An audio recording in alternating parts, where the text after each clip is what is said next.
Shalom Broken Saints, selamat hari Minggu buat setiap kita. Akhirnya kita dapat berjumpa kembali di dalam reformasi liturgi Sunday Service hari ini.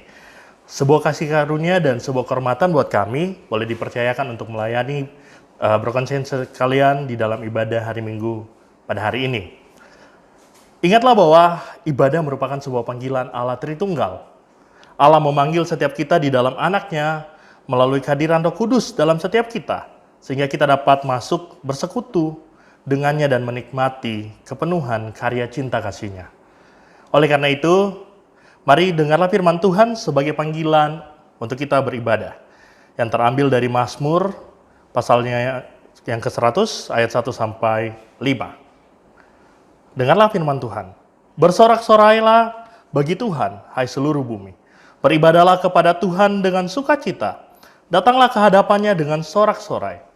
Ketahuilah bahwa Tuhanlah Allah. Dialah yang menjadikan kita dan punya dialah kita. Umatnya dan kawanan domba gembalaannya. Masuklah melalui pintu gerbangnya dengan nyanyian syukur. Ke dalam pelatarannya dengan puji-pujian. Bersyukurlah kepadanya dan pujilah namanya. Sebab Tuhan itu baik. Kasih setianya untuk selama-lamanya, dan kesetiaannya tetap turun-temurun. Mari kita berdoa. Di dalam kasih karunia-Mu yang tak terbatas, kami datang membawa kehidupan kami ke hadapan-Mu sebagai respons kami, sebagai tanggapan kami atas undangan-Mu Tuhan untuk masuk di dalam persekutuan bersama dengan-Mu. Maka dengarkanlah kami, terimalah ibadah kami ini Tuhan, dan hadirlah bersama kami. Dari awal, pertengahan, sampai akhirnya, ibadah kami ini dalam Kristus Yesus kami berdoa. Amin.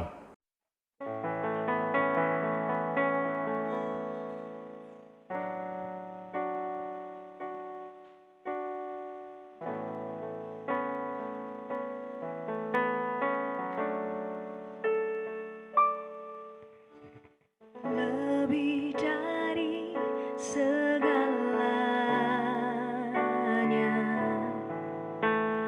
ku berharap padamu. Lebih dari para penjaga, mengharap fajar pagi. Begitu rindu hatiku berada dekatmu. Alangkah dalam kasih-Mu memenuhi hidupku. Tenanglah jiwaku dalam naungan sayang-Mu, menembus awan gelap. Pandang kemuliaan-Mu, selalu ku rindu lekat dalam hati-Mu, mengikuti rencana-Mu. Yesus Tuhan Rajaku.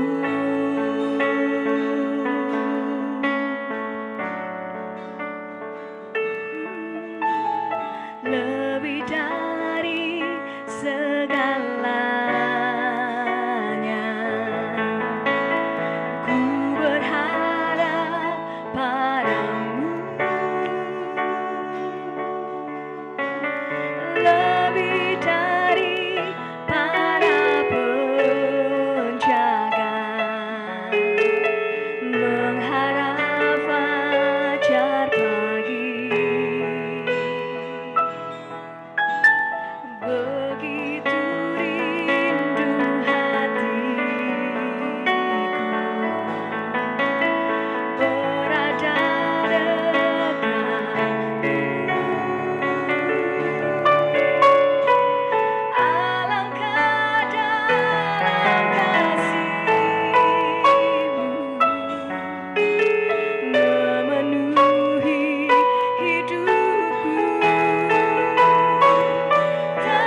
Broken Saints, tiba saatnya kita masuk ke dalam momen paling jujur dalam liturgi kita, yakni pengakuan dosa. Di momen ini lebih daripada kita berusaha memberikan list panjang dosa-dosa kita untuk diampuni Allah, hendaklah kita mengingat siapa Allah kita dan natur dari jiwanya yang selalu menerima, mengasihi, dan menguduskan kita. Di momen ini, sekalipun kita menyebutnya pengakuan dosa, bukan dosa yang harus mendapat fokus utama, melainkan anugerah. Di momen inilah akhirnya kita bisa dengan jujur mengakui Engkaulah Tuhan dan kami hanyalah manusia. Maka kami berhenti berpura-pura bahwa kami mampu menjadi Allah. Kami hanya cukup butuh mengakui kelemahan dan ketidakmampuan kami menjadi kudus. Dan kami ingin mengakui bahwa kebajikan tertinggi yang bisa diraih manusia justru adalah kebergantungan kepada kasih karunia. Di momen ini biarlah perbuatan baik kami berhenti dan kasih karunia Allah yang mulai. Di momen ini izinkan kami menyadari bahwa semua kebenaran yang ada dalam hidup kami bukanlah karena kami yang punya modal kebenaran itu, melainkan karena karya Roh Kudus yang mewujudkan kebenaran Sang Anak di dalam diri kami, sehingga kami layak menjadi persembahan yang hidup, kudus, dan berkenan kepada Sang Bapa. Jadi mari ambil waktu sejenak Broken Saints, datang secara pribadi ke hadapan Allah, dan bawa dirimu dan brokenness-mu apa adanya. Nyatakan penyesalanmu, rintihkan ketidakberdayaanmu, mohonkan pengampunan Allah, dan doakan kerinduanmu akan kekudusan dan kebenarannya. Inilah kami dalam natur kami yang paling apa adanya, broken dan berdosa, dan inilah Tuhan dalam natur Tuhan yang paling mulia, merangkul dan mengampuni.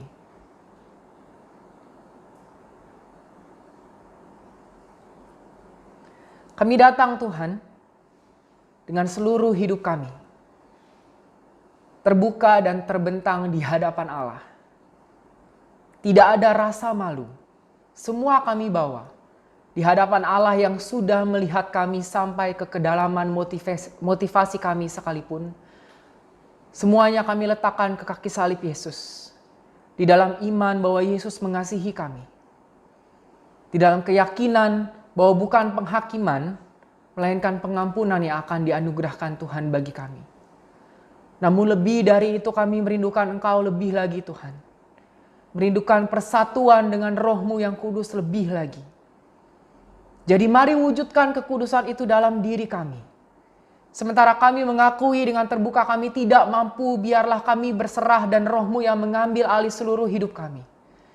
Biarlah kekudusan dari Sang Anak betul-betul bisa terwujud nyata dalam setiap hari kami, dan biarlah dalam setiap langkah hidup kami sungguh-sungguh memuliakan nama Allah.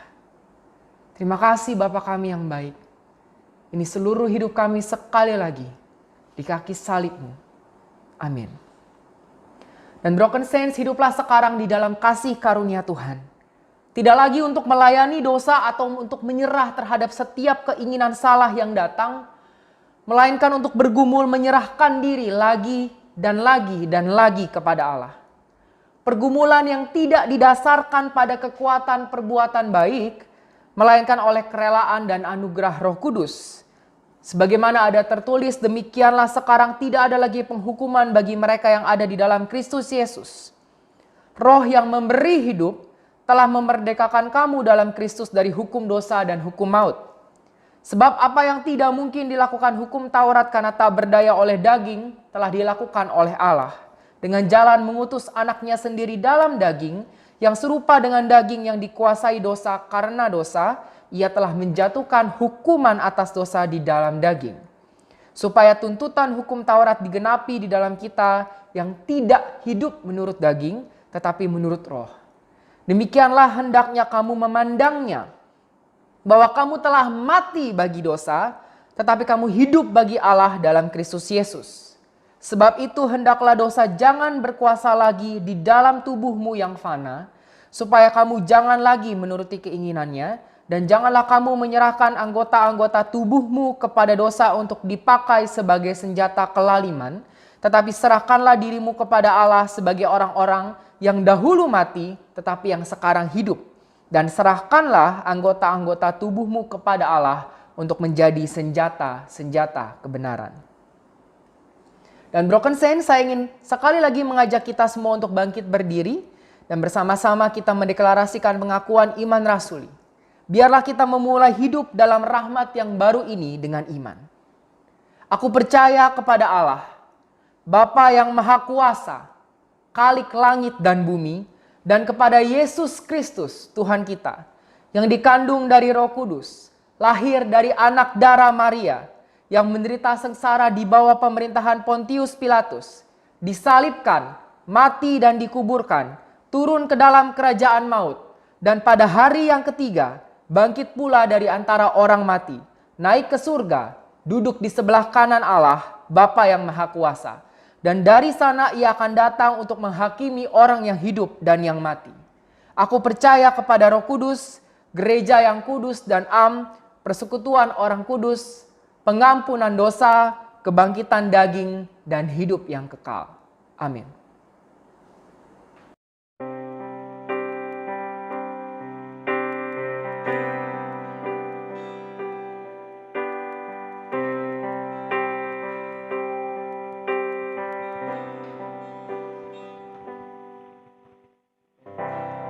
Bapa, Kau mendengar seruan hatiku.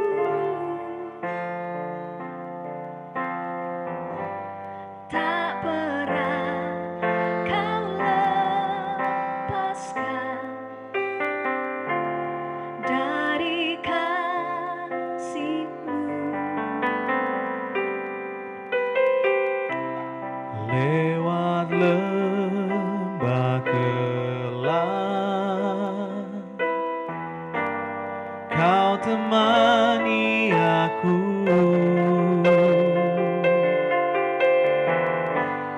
Roh-Mu bekerja selalu untuk kebaikanku. Mengalir kuasa dari tempat maha tinggi, Bapa kekal mulia, Kau hadir di sini. Memulihkan hati, menyembuhkan yang terluka. Ku kan tenang bersama-Mu, Bapa.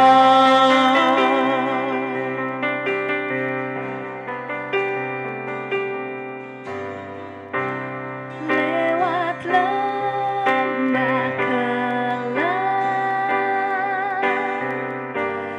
Kau temani aku.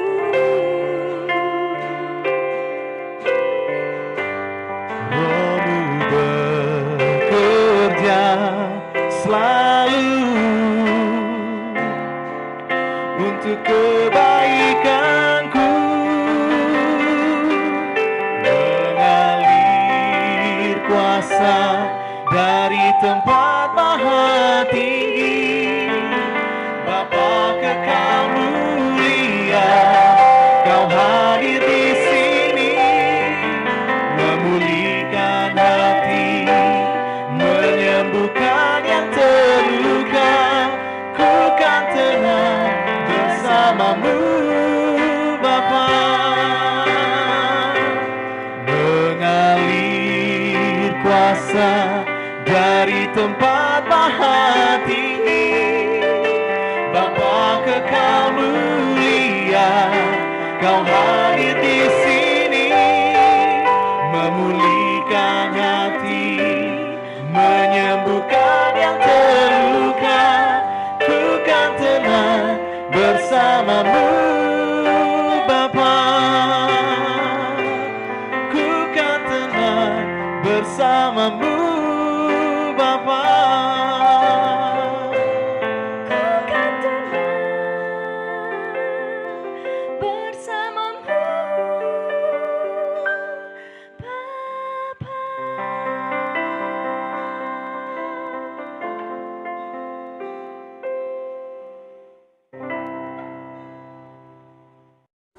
Shalom Broken Saints, senang sekali menyapa Anda dari ibadah online pada hari ini. Selamat datang di ibadah online Reformasi Liturgi Church. Senang sekali bisa menyapa Anda dan suatu kehormatan, ini kali pertama nih saya khotbah di RLC.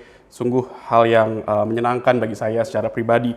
Tapi by the way, jujurly, seperti bahasa anak-anak muda zaman sekarang, di samping saya senang ketika bisa berbicara depan Anda semua, saya juga punya kebingungan dalam hati. Bingung kenapa? Karena saya bingung soal kenapa ya saya yang diajak untuk khotbah di RLC pada bulan ini. Saya sudah melayangkan sebenarnya 2 kali permintaan maaf nih, sorry banget sama teman-teman fasilitator bahwa saya nggak bisa khotbah di bulan ini. Tapi mereka terus quote and quote paksa dan dorong saya buat ayo, bahkan jadwal syutingnya pun ngikutin jadwal saya. Oh, ini orang-orang yang luar biasa nih para fasilitator ini. Dan di balik seluruh kebingungan saya menemukan 2 jawaban setidaknya. Yang pertama, mungkin karena teman-teman fasilitator ini ingin ngetes apakah saya cocok buat di platformnya RLC. Atau mungkin yang kedua, asumsi saya sih gitu ya, teman-teman fasilitator ini adalah orang-orang yang jarang menemukan khotbah yang dijamah dengan Roh Kudus. Oleh sebab itu, ya, khotbah itu nggak cuma soal bicara logos, pathos, dan ethos, tapi juga pneumatikos. Teman-teman sekalian, sekeras apapun saya berpikir di tengah kebingungan saya menemukan fakta setidaknya. Yaitu adalah teman-teman ini, fasilitator kita semua yang kita cintai, adalah orang-orang yang mengasihi saya.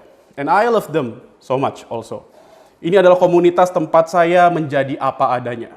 Ini adalah komunitas tempat saya menjadi diri saya sendiri. Gak ada tuntutan apapun, hanya jadi angga yang anak Tuhan. Tidak ada tuntutan untuk menjadi angga yang seperti orang lain inginkan. Inilah komunitas yang menenangkan hidup saya di tengah pencarian seluruh ketenangan yang saya jalani sepanjang perjalanan spiritualitas saya. Saya suka sekali di komunitas ini. Saya suka sekali bertemu dengan teman-teman fasilitator, teman-teman peserta didik di RLST, dan ini adalah komunitas yang menenangkan bagi saya pribadi. Tapi bicara ketenangan nih, saya juga punya kesaksian pergumulan secara pribadi bahwa ketenangan hidup adalah hal yang saya cari selama ini. Dalam perjalanan spiritualitas saya punya pertanyaan yang substansial yang harus saya jawab dalam perjalanan iman saya, yaitu ketenangan hidup itu ada di mana? Apa sih arti ketenangan hidup sebenarnya? Bahkan di dalam beberapa lagu yang saya tulis, saya kaitkan antara Roh Kudus yang adalah sumber tenang, Engkau kekuatan dan Engkau penghiburan dan sumber tenang, Roh Kudus Engkau kurindukan. Saya bergumul di tengah lagu itu, apa arti ketenangan hidup sesungguhnya? Di mana ketenangan hidup di dalam perjalanan setiap orang Kristen? Nah, hari ini bicara soal ketenangan hidup, saya teringat sekali bagaimana narasi dalam Perjanjian Lama tentang Habakuk. Ada 2 bagian firman Tuhan yang akan kita baca bersama-sama. Mari kita buka dalam Habakuk 1 ayat 2-6. Dalam bagian firman Tuhan yang pertama ini, dan bagian yang kedua adalah Habakuk 3 ayat 17 sampai yang ke-19. Kita baca dulu yang pertama ya. Habakuk 1 ayat 2 sampai yang ke-6. Izinkan saya bacakan bagi Anda semua. Berapa lama lagi Tuhan, aku berteriak, tetapi tidak kau dengar. Aku berseru kepadamu penindasan, tetapi tidak kau tolong. Mengapa engkau memperlihatkan kepadaku kejahatan sehingga aku memandang kelaliman? Ya, aniaya dan kekerasan ada di depan mataku. Perbantahan dan pertikaian terjadi. Ayat yang keempat, itulah sebabnya hukum kehilangan kekuatannya dan tidak pernah muncul keadilan. Sebab orang fasik mengepung orang benar, itulah sebabnya keadilan muncul terbalik. Dan ayat yang kelima dan keenam kita menemukan bahwa Tuhan itu merespon Habakuk ternyata. Lihatlah di antara bangsa-bangsa dan perhatikanlah, jadilah heran dan tercengang-cengang, sebab aku melakukan suatu pekerjaan dalam zamanmu yang tidak akan kamu percayai jika diceritakan. Ayat yang keenam, sebab sesungguhnya akulah yang membangkitkan orang Kasdim, bangsa yang garang dan tangkas itu, yang melintasi lintang bujur bumi untuk menduduki tempat kediaman yang bukan kepunyaan mereka. Bagian firman Tuhan yang kedua, yaitu Habakuk 3, pasal yang terakhir, ayat 17-19, sebuah gagasan yang diutarakan oleh Habakuk yang kontras sekali dengan Habakuk pasal yang pertama. Saya akan bacakan ayat 17-19. Sekalipun pohon ara tidak berbunga, pohon anggur tidak berbuah, hasil pohon zaitun mengecewakan, sekalipun ladang-ladang tidak menghasilkan bahan makanan, kambing domba terhalau dari kurungan, dan tidak ada lembu sapi dalam kandang, namun aku akan bersorak-sorak di dalam Tuhan. Beria-ria di dalam Allah yang menyelamatkan aku. Allah Tuhanku itulah kekuatanku. Ia membuat kakiku seperti kaki rusa. Ia membiarkan aku berjejak di bukit-bukitku untuk pemimpin biduan dengan permainan kecapi. Mari kita berdoa. Bapa Maha Kasih dalam Kristus, kami mengucap syukur untuk adanya hari Minggu. Hari di mana kami kembali diarahkan kepada jalur semula. Jika seringkali Senin sampai Sabtu kami banyak mengalami distraksi dalam perjalanan kehidupan kami, mungkin distraksi di dalam tempat kerja kami yang menjauhkan kami seringkali dari Engkau, mungkin distraksi di tengah pergumulan keluarga yang menghimpit kami secara sesak setiap hari, dan juga mungkin pergumulan di tengah ekonomi yang belakangan ini sedang tidak menentu akibat pandemi dan sebagainya. Tapi kami bersyukur adanya hari Minggu. Hari di mana kami duduk diam mendengarkan kebenaran firman Tuhan, berkorporasi bersama dengan teman-teman seiman lainnya. Kami bersyukur adanya hari Minggu. Dan biarkan ketika kami bersyukur ini, di tengah rasa syukur kami menjadi anak-anak Tuhan yang sungguh-sungguh memaknai kebenaran firman Tuhan. Dan Tuhan tolong kami untuk melakukan ini dalam perjalanan kehidupan kami. Tuhan tolong hamba-Mu untuk berkata-kata sebentar lagi, agar seluruh kebenaran firman ini berasal dari hati Allah dan sungguh boleh menjamah, menyentuh hati setiap orang yang mendengarkan di dalam ibadah online hari ini. Demi Kristus Yesus Allah kami hidup, haleluya, amin. Broken Saints sekalian, biasanya ketika kesulitan atau penderitaan hidup terjadi, seringkali kita berpikir bahwa satu-satunya hal yang dapat membuat kita tenang atau lega, yaitu ketika situasi buruk berubah jadi baik. Misalnya saat kita kena kanker mungkin, kita merasa dunia kita runtuh. Berapa orang yang saya kenal gitu, mereka sakit kanker, mereka ke dokter dan dokter berkata divonis kamu kena kanker, rasanya dunianya runtuh. Kapan merasa lega atau kapan merasa tenang? Ketika sembuh dari kanker. Simple. Atau ketika mendengar diagnosa dokter itu salah.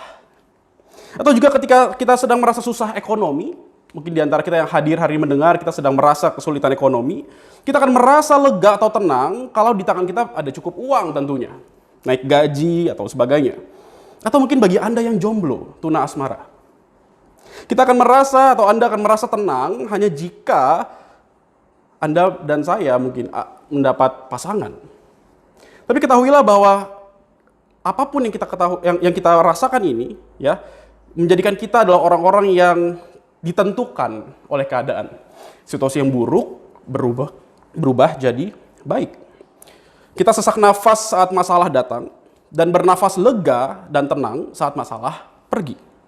Kita baru merasa tenang saat hal buruk berubah jadi baik. Maka pertanyaan saya dalam khotbah hari ini adalah, apakah iya ketenangan berarti atau berdefinisi berubahnya hal buruk jadi baik? Dalam perenungan saya tentang Habakuk ini, mari kita lihat apa yang dilakukan dan terjadi dalam diri Habakuk. Habakuk khawatir bahwa bangsa Kasdim yang kejam dan kuat segera akan menghabisi bangsanya. Dia kalang kabut. Dia lihat bangsanya akan diserang, akan dihabisi karena bangsa Kasdim adalah bangsa yang begitu kuat dan begitu lalim. Ya, dia berpikir bahwa satu-satunya keselamatan adalah dengan terluputnya dia dan bangsanya dari serangan bangsa Kasdim. Di tengah kalang kabutnya, di tengah kepanikan yang melanda hatinya, dia teriak-teriak minta tolong agar Tuhan segera menyelesaikan masalahnya. Dia menjerit sama Tuhan, dia bilang, Tuhan tolong saya, tolong saya. Tapi di tengah erangan Habakuk, di tengah doa-doa yang dia panjatkan, di tengah seruan minta tolong, karena dia tahu cuma Tuhan yang bisa tolong dia, di tengah serangan bangsa Kasdim yang lalim dan kuat itu, dia tahulah faktanya dia akan kalah, bangsanya akan habis. Dia cuma bisa teriak dan berkata, Tuhan tolong saya. Tapi menarik ya, kita lihat bagaimana ternyata Habakuk ini mengalami kekecewaan yang besar. Sampai dia harus berkata-kata dalam diksinya, berapa lama lagi Tuhan? Berapa lama lagi Tuhan? Ini seperti sebuah erangan seseorang yang sudah lama berdoa tapi nggak pernah dijawab sama Tuhan. Mungkin di antara kita yang menonton tayangan ini kita pernah merasa, gue udah doa berkali-kali. Gue udah tanya Tuhan. Bahkan gue udah minta pendeta terkenal doain gue. Di masalah yang hari itu nggak kunjung usai. Tapi berapa lama lagi aku dalam keadaan sesak ini? Berapa lama lagi penderitaan ini nggak pernah selesai dalam hidupku? Mungkin di antara kita pernah merasa seperti Habakuk. Kita frustasi dalam doa kita bahkan. Aneh ya, doa yang harusnya melegakan, menenangkan jiwa dan batin, tapi justru menjadi doa yang sesak. Berapa lama lagi Tuhan? Seru Habakuk. Dan menariknya, Tuhan itu bukan saja tidak memperbaiki hasil buruk Habakuk loh. Tapi dia malah menyatakan sebuah fakta yang mencengangkan dan mengejutkan bagi Habakuk. Tuhan berkata bahwa aku sendirilah yang membangkitkan orang Kasdim. Teman-teman, kalau saya mengandai-andaikan saya jadi Habakuk ya, gue tuh minta tolong sama Tuhan. Bukannya ditolong, bukannya Tuhan memperbaiki hasil buruk jadi baik, tapi malah Tuhan yang mengatakan dan menyatakan dan menyingkapkan bahwa Tuhan sendirilah yang membangkitkan bangsa Kasdim. Secara psikologis wajar sekali Habakuk ini sepertinya kecewa sama Tuhan. Dia komplain begitu luar biasa sama Tuhan. Tapi menarik ya, di dalam pasal yang terakhir, pasal yang ketiga yang tadi kita sudah baca bersama-sama, ada sesuatu yang berubah. Ada something yang shifting di dalam diri Habakuk. Dia bukan lagi jadi orang yang mengerang, menyalahkan Tuhan atau bertanya dengan erangan-erangannya berapa lama lagi Tuhan. Di tengah kekagetan jiwanya bahwa ternyata Tuhan yang membangkitkan orang Kasdim, tapi di pasal yang ketiga, kita menemukan ternyata setelah melalui pergumulan iman yang panjang, Habakuk mengerti sesuatu. Ada sesuatu yang berubah dalam dirinya. Ada beberapa ayat yang tadi sudah kita bacakan di ayat 17 gitu ya, misalnya, sekalipun pohon ara tidak berbunga, pohon anggur tidak berbuah, hasil pohon zaitun mengecewakan dan lain sebagainya. Maka dilanjutkan dengan ayat 18 dan 19, ia malah menjadi orang yang bersorak-sorai bagi Tuhan. Masalahnya belum kelar tuh. Hal buruknya belum lalu mungkin. Tapi bagaimana mungkin seorang Habakuk bisa berubah menjadi orang yang berkata kepada Tuhan at the end, sekalipun pohon ara tidak berbunga, pohon anggur tidak berbuah, hasil pohon zaitun pun mengecewakan. Lihat ya, masalahnya still there, masih di sana. Tapi dia menjadi orang yang berubah. Dia berkata, aku sekarang bersorak-sorak dan beria-ria.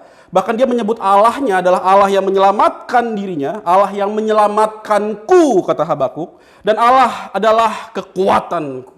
Wow. Rekan-rekan, kalau kita perhatikan di dalam pasal yang kedua, kalau Anda mundur sedikit dari pasal 3, kita balik ke pasal yang kedua, Anda akan menemukan bagaimana ternyata Tuhan itu adalah Tuhan yang adil. Tuhan yang juga berkata bahwa orang-orang yang percaya kepadanya juga akan ditolong, dan ada hukuman bagi para penindas, bagi orang-orang yang menindas. Tampaknya dalam perjalanan spiritual Habakuk yang panjang itu, di tengah mungkin erangan-erangan komplain sama Tuhan, di tengah mungkin rasa sakit hati sama Tuhan mungkin, ya, ternyata Habakuk belajar sesuatu. Kini dia berubah menjadi orang yang memahami bahwa Tuhan itu adalah Tuhan yang ternyata adalah Tuhan yang menyelamatkannya. Dan juga Tuhan yang adalah sumber kekuatannya. Maka penting kita melihat bahwa ternyata di dalam perubahan diri Habakuk, ketenangan hidup tidak lagi terletak pada stabilnya situasi baik. Nah, ini penting sekali. Berapa di antara kita yang mungkin menonton tayangan ini kita merasa bahwa ketenangan hidup adalah sesuatu yang menjadi penting, menjadi kita rindukan dan dambakan ketika hal buruk berubah menjadi baik dan harus selalu baik dan stabil menjadi baik. Maka bagi Habakuk ini adalah dua hal yang berbeda. Ketenangan hidup tidak lagi terletak pada stabilnya situasi baik. Bagi Habakuk, ketenangan hidup tidak lagi berdasar kepada perubahan keadaan dari buruk menjadi baik. Bagi Habakuk, kelegaan bukan lagi soal kelancaran sesuatu yang dia inginkan. Bagi Habakuk, kelegaan tidak bergantung kepada kemampuan mengolah batin atau berpikir positif bagi saran dari beberapa orang. Ya udahlah, kalau ada masalah, lupakan aja masalahnya, skip proses. Mari olah batinmu menjadi batin yang lebih tenang. Mungkin dengar lagu rohani tertentu. Mungkin juga dengar musik-musik yang meneduhkan jiwa. Atau mungkin belajar berpikir positif. Ikut kelas-kelas motivasional mungkin, dan sebagainya. Tapi Habakuk lain. Di dalam perjalanan spiritualnya kepada Tuhan, di tengah erangannya kepada Tuhan, dia bertanya berapa lama lagi, berujung kepada Habakuk yang berubah. Habakuk yang kini memahami bahwa kelegaan tidak bergantung kepada kemampuan kita. Baik itu mengolah batin ataupun berpikir positif. Bagi Habakuk, hal yang terpenting yang saya dapatkan dari tafsiran ini, dari perjalanan pembacaan ini, saya menemukan bahwa Habakuk menemukan arti tenang yang sesungguhnya. Bagi Habakuk, ketenangan terletak pada ketidakberubahan Tuhan. Bagi Habakuk, Tuhan itu nggak berubah. Maka ketika ditanya ketenangan ada di mana, Habakuk akan menjawab ketenangan berada atau terletak pada ketidakberubahan Tuhan. Sifatnya yang nggak berubah, janjinya yang tidak berubah, rencananya yang tidak berubah, kasihnya yang tidak berubah. Ini semua yang menciptakan kedamaian bagi Habakuk. Tuhan yang nggak berubah, ketidakberubahan Tuhan, itu yang menciptakan kedamaian. Itu yang menciptakan kelegaan dan ketenangan di dalam hati terdalam. Tuhan tidak memberi damai ketika Habakuk bertanya berapa lama lagi. Tapi dalam perjalanan spiritualnya dia memahami Tuhanlah sang damai itu sendiri. Tuhan bukanlah sarana untuk kita bisa mengatakan Tuhan tolong ubah hal buruk ini sesuai apa yang saya mau, tapi Tuhan adalah sasaran. Maka ketenangan bukan terletak pada berubahnya situasi buruk menjadi baik. Ketenangan adalah sesuatu yang terletak pada ketidakberubahan Tuhan. Allah yang tidak berubah itu adalah Allah yang meneduhkan jiwamu dan batinmu, rekan-rekan sekalian, broken saint. Maka, dalam kesimpulan saya, selamat dari situasi buruk dan selamat bersama Allah adalah dua hal yang berbeda ternyata.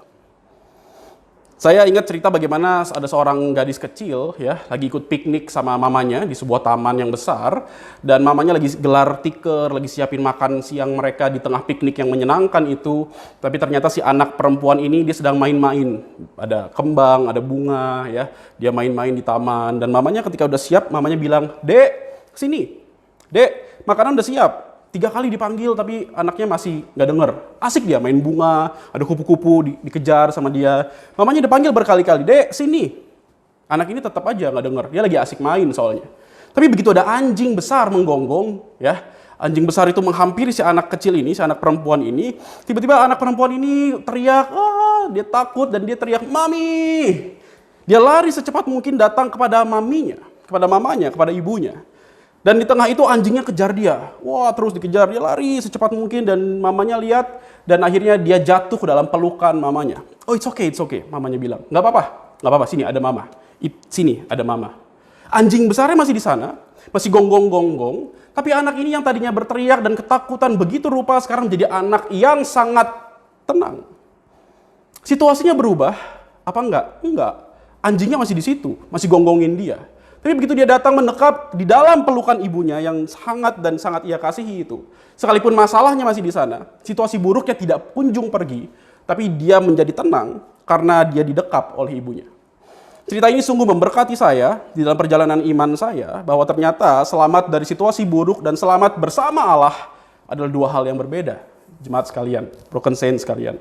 Ini mengajarkan kita sesuatu hal yang penting sekali, sehingga sekarang kita bisa melihat relevansinya ketika kita membaca Mazmur 23 ayat 4 misalnya.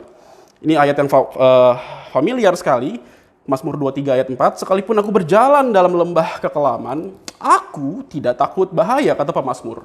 Sebab kenapa? Sebab Engkau besertaku. Gadamu dan tongkatmu itulah yang menghibur aku. Wait a minute, ada sesuatu yang menarik ketika kita perhatikan di dalam struktur atau kerangka Mazmur 23, ayat yang pertama sampai yang ke-6 ini. Saya akan bacakan bagi kita semua. Mazmur 23 ayat 1 sampai 6. Mazmur Daud, "Tuhan adalah gembalaku, takkan kekurangan aku. Ia membaringkan aku di padang yang berumput hijau, Ia membimbing aku ke air yang tenang, Ia menyegarkan jiwaku, Ia menuntun aku di jalan yang benar oleh karena namanya. Sekalipun aku berjalan dalam lembah kekelaman, aku tidak takut bahaya. Sebab kenapa? Engkau besertaku. Gadamu dan tongkatmu itulah yang menghibur aku. Engkau menyediakan hidangan bagiku di hadapan lawanku. Engkau mengurapi kepalaku dengan minyak. Pialaku penuh melimpah. Kebajikan dan kemurahan belaka akan mengikuti aku seumur hidupku. Dan aku akan diam di dalam rumah Tuhan sepanjang masa. Broken saint sekalian, kalau kita perhatikan ada beberapa hal yang menarik di sini. Yang pertama adalah ketika pemazmur menggambarkan dirinya sedang dalam situasi baik, di padang rumput yang hijau, menuntun di jalan yang benar, air yang tenang dan sebagainya. Kata subjek pertama menggunakan kata iya, kata ganti orang ketiga, iya. Penyebutan Tuhan menjadi iya. Tapi begitu situasi yang baik itu berubah menjadi situasi yang buruk, yang tadinya padang rumput hijau dan juga air yang tenang berubah menjadi lembah kekelaman dan ada lawan di hadapannya, subjek Tuhan yang iya itu berubah menjadi Engkau. Yang tadinya jauh menjadi dekat. Yang menarik di sini adalah pemazmur tidak meminta Tuhan sebagai gembala yang baik adalah Tuhan yang mengubah situasi buruk jadi baik. Dia tidak berkata bahwa kalau engkau gembala yang baik maka engkau ubahlah situasiku ini dari lembah kelam menjadi padang rumput hijau. Tidak. Tapi yang kita ketahui di sini bahwa ketika pemazmur ini menyebut kata engkau di sana, itu menunjukkan bahwa ternyata yang diinginkan pemazmur bukannya berubah situasi buruk jadi baik, tapi bagaimana Tuhan yang bersama dengan dirinya. Engkau besertaku. Dan di sanalah ketenangan berada. Allah yang dialami secara langsung haruslah menjadi titik pertama, titik berangkat kita di dalam ketenangan jiwa dan batin kita. Allah yang dialami secara langsung. Engkau besertaku. Tapi problemnya adalah Allah yang dialami secara langsung ini adalah sesuatu yang bias, yang abstrak, yang mungkin juga perlu kita terjemahkan lebih lanjut. Apa artinya Allah yang dialami secara langsung? Gue lagi ada problem nih, mama gue lagi sakit, ya nggak bisa bayar biaya rumah sakit. Terus ada pendeta datang, tenang, alamilah Tuhan secara langsung. Gak nolong. Karena ini adalah sebuah statement yang perlu kita terjemahkan kembali secara pribadi di dalam relasi kita dengan Tuhan. Apa hubungannya ketenangan dengan Allah yang dialami secara langsung? Broken Saints sekalian, saya teringat sekali cerita dari C.S. Lewis ketika dia menulis A Grief Observed dalam bukunya itu. Bagaimana ketika C.S. Lewis menikah dengan Joy, istrinya, dengan cara yang begitu luar biasa. Joy ini ternyata mengidap kanker stadium akhir, cukup parah kondisinya. Dan mereka menikah di ranjang rumah sakit. Wah, romantis sekali. Tapi begitu mereka menikah, ternyata ajaibnya, mujizat terjadi. Joy sembuh. Dan mereka happy sekali, mereka honeymoon, berminggu-minggu mereka honeymoon gitu ya. Mereka menjadi pasangan suami istri yang begitu bahagia. Tapi ironisnya ketika mereka kembali dari liburan mereka kembali dari honeymoonnya mereka, ternyata Joy itu nggak nyampe seminggu, sakitnya kumat lagi dan meninggal. Ada kalimat yang menarik sekali dari C.S. Lewis ketika ini terjadi dalam dirinya. Ketika kesedihan ini berlangsung dalam hidupnya, ia menulis sebuah statement yang begitu luar biasa. Saya akan bacakan bagi kita semua. Menurut C.S. Lewis, ketika dia terjadi kehilangan, yang aku takutkan di tengah duka cita dan kehilangan ini bukanlah meninggalkan Tuhan. Oleh karena tidak mungkin aku meninggalkan Tuhan sebenarnya. Bagaimana mungkin Tuhan aku tinggalkan, kata dia. Tetapi yang paling aku takutkan yaitu kenapa dalam pikiranku muncul pikiran yang mengatakan bahwa ternyata Tuhan yang kukasihi adalah Tuhan yang seperti ini. Adalah Tuhan yang tidak memiliki kebijaksanaan lain. Demi mendidik anak-anaknya supaya tumbuh dalam iman, haruskah hal pahit dan keji ini dilakukan? Dia punya prejudis sama Tuhan. Ada prasangka ketika penderitaan itu lahir tidak sesuai dengan apa yang kita inginkan. Di mana ketenangan? Di mana Allah? C.S. Lewis gak takut dia ketika kehilangan Allah. Kata dia, bagaimana mungkin aku kehilangan Allah? Tapi yang aku takutkan, tapi yang aku khawatirkan, kenapa dalam pikiranku muncul pikiran yang mengatakan bahwa Tuhan yang baik yang kukenal kok melakukan hal keji ini bagi anaknya? Itu yang kutakutkan. Terlihat mirip seperti Habakuk. Ketika dia berkata, berapa lama lagi Tuhan? Ada erangan, ada komplain dari jiwa dan batinnya yang terdalam sehingga dia mengatakan berapa lama lagi. Ada prejudis, prasangka. Katanya Tuhan, kok nggak tolong cepat-cepat? Kira-kira gitu. Ada kemiripan yang dialami oleh Habakuk dan C.S. Lewis dalam hal ini. Prejudis, prasangka. Dan bukankah dalam penderitaan yang kita alami seringkali prasangka menjadi hal yang mengedepan dalam perjalanan iman kita? Dan lihatlah Tuhan itu adalah Tuhan yang baik. Ketika Habakuk berkata atau mengomplain Tuhan, berapa lama lagi? Wah, dia marah-marah sama Tuhan. Tuhan itu nggak marah loh dan kasih tuntutan balik kepada Habakuk. Enggak. Tuhan dengan secara orisinal dan secara genuine, dengan jujur hati dia malah berkata, aku ini loh yang bangkitin orang Kasdim. Malah Tuhan memaparkan segala kejujuran, segala rencana yang ingin dia kerjakan kepada Habakuk. Dalam cerita ini, dalam narasi ini, kita menemukan ternyata Tuhan itu fine saat kita itu mungkin komplain sama Tuhan. Ada ruang bagi anak-anak Tuhan untuk berkata-kata sama Tuhan. Ada ruang bagi anak-anak Tuhan untuk bercakap-cakap sama Tuhan. Ada ruang bagi anak-anak Tuhan untuk ratapan, tangisan, erangan itu diterima dalam hadirat Allah. Seperti Tuhan berkata, it's okay, lu marah, it's okay lah. It's fine, it's fine. Kalau lu gak okay sekarang, it's okay. Fine. Dan ini mengingatkan saya seperti filmnya si Kim So Hyun ya, sama si Seo Ye Ji. It's okay to not be okay. Kalau Anda suka drakor, Anda akan familiar dengan film ini gitu ya. Bagus banget filmnya. Dan ada sebuah pesan yang baik sekali disampaikan. It's okay to not be okay. Kamu tuh manusia biasa. It's okay. Tapi yang jadi problem adalah teman-teman sekalian, broken saints sekalian, kalimat it's okay to not be okay seringkali hanya menjadi kata titik. Kalimat it's okay to not be okay seringkali hanya menjadi sebuah kalimat yang dimana kita bisa bersembunyi di balik seluruh kelemahan kita dalam pencarian hidup ini. Maka saya suka sekali mengutip kalimatnya Pendeta Yakub Susabda. Dia mengatakan bahwa kalimat it's okay to not be okay itu nggak boleh berakhir dalam titik. Pak Yakub Susabda mengatakan it's okay if you are not okay harus dilanjutkan dengan koma dan satu kata. yaitu but. Tetapi, it's okay if you are not okay, but do you know what is happening in you? Di satu sisi kita adalah manusia yang lemah, yang rentan, yang banyak penderitaan seperti Habakuk dan C.S. Lewis mungkin meragukan Tuhan, menanyakan banyak hal, berapa lama lagi Tuhan? Dan Tuhan itu paham kok kita sedang mengalami itu. It's okay, nak, fine. It's okay if you are not okay. But the problem is, do you know what is happening in you? Tahu nggak kamu dan saya ketika kita sedang merasa nggak oke di tengah penderitaan mungkin, di tengah kondisi nggak punya uang mungkin, atau bagi Anda yang tuna asmara yang menonton, kalau Anda tuna asmara silakan angkat jempol kakinya yang di rumah. Saya nggak bisa lihat dari sini soalnya.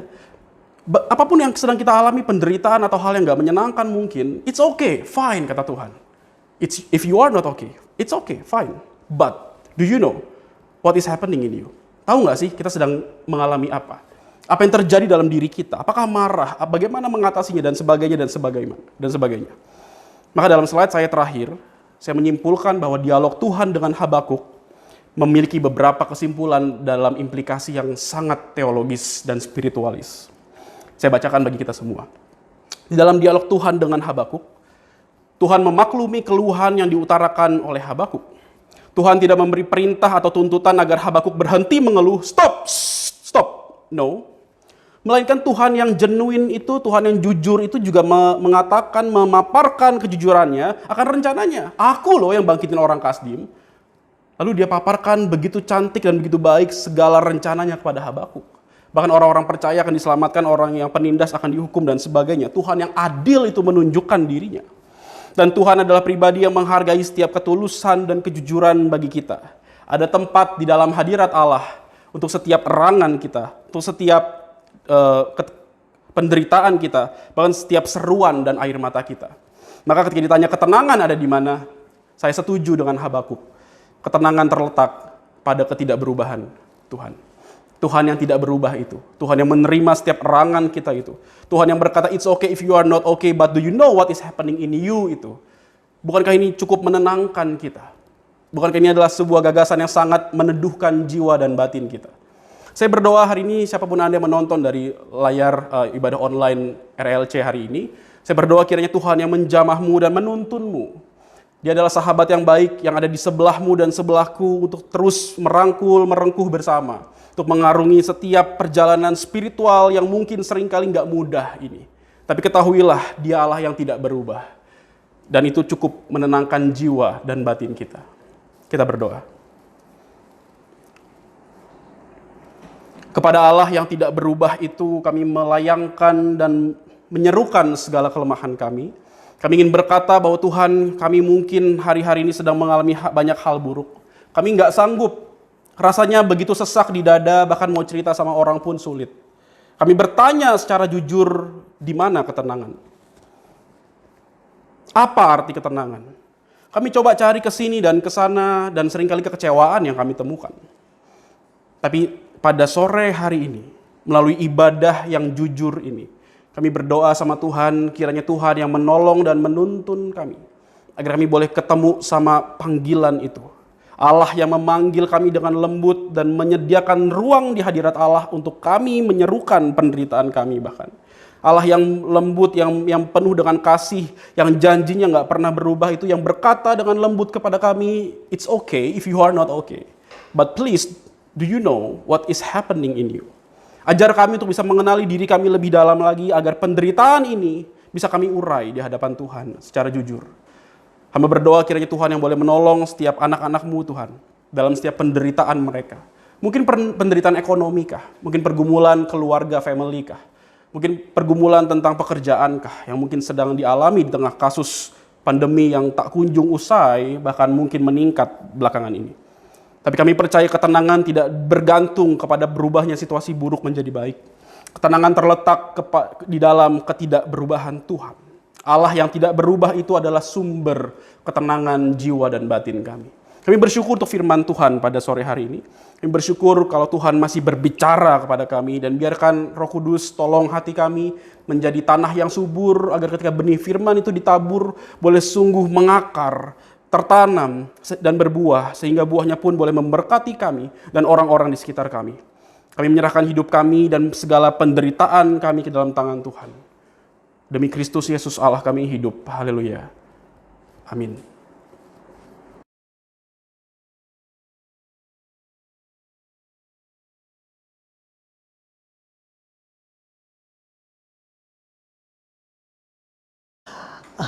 Oke, hai Broken Saints semuanya. Hari ini kita sudah mendengarkan firman Tuhan yang disampaikan oleh Pastor Angga dan I'm truly blessed about that. I hope that you are blessed as well. Saya merenungkan bagi saya pribadi ketika Tuhan berkata-kata kepada pemazmur. Tuhan mengatakan bahwa diam dan ketahuilah bahwa aku adalah Allah. Saya sebagai seorang guru, saya tahu banget kenapa Tuhan menyuruh kita diam. Karena 90% kejadian di dalam kelas itu terjadi karena anak-anak nggak bisa diam. Jadi saya melihat bahwa itulah, come on, just be still. Habakuk sudah memberikan satu contoh bagi kita bahwa kalaupun keadaanmu nggak berubah, Tuhanmu juga nggak berubah. Mari kita tutup ibadah hari ini. Kita harapkan yang terbaik daripada Tuhan. Kiranya Tuhan yang tidak berubah menaungimu dengan berkat-Nya yang tidak pernah berubah. Arahkan hatimu dan pandanganmu kepada Tuhan dan terimalah berkat yang sempurna yang turun mengalir dari tahta Allah yang tidak berubah.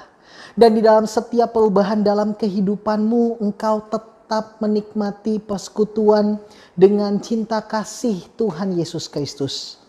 Dan Allah Roh Kudus menaungimu hari ini di dalam perubahanmu, di dalam ketidakberubahannya. Sampai satu hari nanti kita pulang ke rumah Bapa.